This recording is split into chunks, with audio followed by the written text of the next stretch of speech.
नमस्कार प्रेक्षकांनो, स्वागत आहे आपल्या मराठी यूट्यूब चॅनलवर।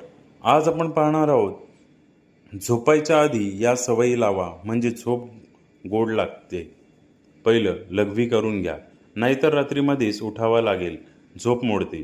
दुसरं, तोंड धुवून घ्या, मुरूम पुरुस कमी येतात, चेहरा फ्रेश राहतो। तिसरं, पाय धुवून घ्या, दिवसभराची घाण निघते, स्वच्छ वाटतं आणि झोप पण छान लागते। चौथं, थोडंसं पाणी प्या, जास्त नको।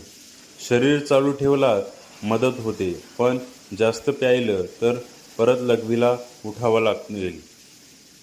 पाचवं, दात घासून घ्या, कीड लागत नाही, तोंड फ्रेश राहतो। सहावं, बेड साफ करून घ्या, चादर झटकून घ्या, धूळ कीटक कमी होतात। सातवं, लाईट बंद करा किंवा कमी करा, अंधार झाला की शरीराला झोपेचा सिग्नल मिळतो, झोप पटकन लागेल। ही छोटी छोटी कामे केली ना तर झोप भारी लागेल आणि शरीर पण फिट राहते। आणि तुम्ही किती वाजता झोपता आपल्याला कमेंट्समध्ये नक्की कळवा आणि आपल्या चॅनलला लाईक सबस्क्राईब करायला नक्की विसरू नका। धन्यवाद।